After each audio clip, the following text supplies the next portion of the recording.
So I'm going to tag these. The #1 school business in the United States, Dr. Hanley, the NCAA.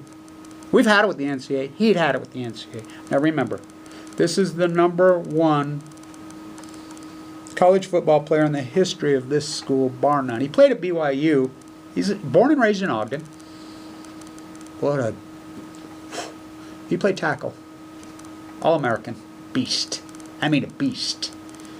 And he came back. And he wanted to, he says, I want to live at home. I want to play here. And he played here. He voted to kill that program. There was a lot of talk. President Thompson was the president at the time, was a good president. He got forced out. The school was full of integrity. They didn't bow to the NCAA. They didn't bow to court. They didn't have a Starbucks in the science building. They didn't pummel the freaking public's dime. They're about to use shit. They weren't rich. I mean, the highest paid professor on the campus at the time was $80,000 a year. The flunkies make that now. The adjuncts don't. I mean, it's all royalty now, like the rest of the country. Tax the future, give to our friends. That's what they do to the youth of this country, and they got a lot of them indoctrinated. Wake up. Wake up. So, we'll talk more about 9/11, but I wanted to get this off my chest. In the end, she was the last one to speak, his wife. You know, and I had my fights with him. Don't kid yourself. And a lot of people hated him. I mean, he was hated. Because, I mean, think about how many people's lives he altered. You couldn't get through that school. And if you did get through that school, you know how well you had it made? I interviewed with 300 people to this elite hedge fund. I was an arbitrage derivative specialist. I taught the derivative arbitrage class at Weber State for him. I'm one of the first guys that freaking identified that they bought puts on the freaking airline stocks. I freaking got interviewed by the CIA on this campus twice. I'm like, look, you got him, we got him. I traced it. I tell you, the money went right through London. We traced it. It was public domain. That's what I did for a living. I said, look, they made freaking hundreds of $millions in the derivatives market. They bought puts on the airline stocks.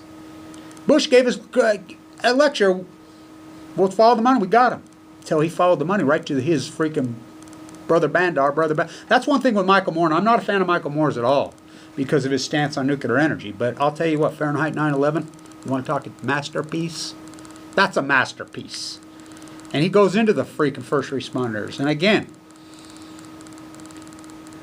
these first responders dying of cancer, and they're dying in droves. That place was so toxic. Where's Trump now? Same old, huh? Politician. Say whatever you want to hear to get elected, I guess. How did the United States possibly get to this place where now we used to go after dictators in this freaking... Remember, we were the anti-dictator. We were the home of the free. That's what they say about you and me. Land of the brave. Huh. We're about freaking personal freedoms. We're about a democracy, a republic. We've never been a democracy. We're a republic with a constitution. Patriot Act took care of all that, huh? Now we stand with dictators, killers, mass murdering killers. This guy's a killer. This fat little Disneyland creep killed his own brother in broad daylight recently. Executed his own, the most repressive. You ever seen a satellite vision, a picture of North Korea at night? It's black. They starved to death. People will literally boil bark off trees. How about the young man that was over there they put in prison and his brain freaking ruptured and they left him there and he died? What was that kid's name? What about that guy? I remember him, but I can't remember his name. Yeah, he died. How about the Trump women? The Spy Who Loved Me. Sitting with the most that was the Rockefellers. John, you can't strip on John D. Sinclair. How did this become Saudi Arabia? The Saudi royal family took them over. Where did bin Laden come from? Well, Osama bin Laden's father was the contractor with Bechtel. Bechtel with Utah Construction. Who's the biggest contractor in all of Saudi Arabia that built up the kingdom? Utah Construction. Florida. That's who built it. A lot of guys from here. That's GE today. Littlefield, the CEO of that thing, that's him. He's from here. That's how they build up the kingdom, to rob their oil. This is the most repressive regime on the face of the earth. Literally, they behead women they behead people in public daily. Stone women. And there's Trump's women sitting with him.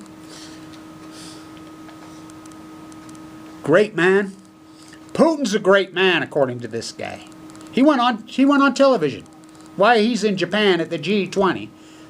Putin's a great man. North Korea's a great man. Freaking the Saudi prince is the three greatest dictator rulers with an iron fist killers.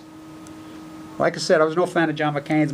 My cousin was on that ship, on the McCain ship when it caught fire. He was in the air. Kurt, he's dead. He died young. I was no fan of John McCain's. His looting, but I'll tell you what.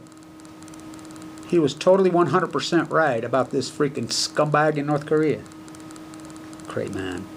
We'll get back to this. I don't care. Facts are facts. And I don't like Democrats. I don't like Republicans. I've been burned by both sides. So don't throw me into your political dogma mix. Because don't put me down as arrogant. Because my mind is not for rent to any government or this university. Any government. Yeah, that's right. Remember one of those guys? So. Our time is our all right. worst enemy. Kevin, thank you very much for being with us today. So. KWCR. We're gonna set up the podcast. Yeah, because I'm headed to California ASAP next couple days. Oh yeah. Tide pool jumping. Cool. So. Remember, you can listen to the whole podcast on KWCR.live. No, that'll do it. Thanks, Manuel. I appreciate all your work at this university. Thank you so much for doing your show. Let's stay at it. Stay in tune. And we'll see you next Monday, 3 o'clock. Yeah. Here with Kevin. Well, last thing, my stick is the Post-Ignorance Project. I have a Post-Ignorance Army out there. So I always say this radio show's at 3 o'clock Mountain Meadow Massacre time. It's at 2 o'clock Pacific Genocide time. It's at 3 o'clock centrally locate the nuclear waste, shoot it into space, and it's at 2 o'clock Eastern apathy. We're too busy in New York. Thank you, John Stewart, for supporting these first responders. Stay tuned. Thank you and have a good night. And keep tuning with KWCR Walker Radio.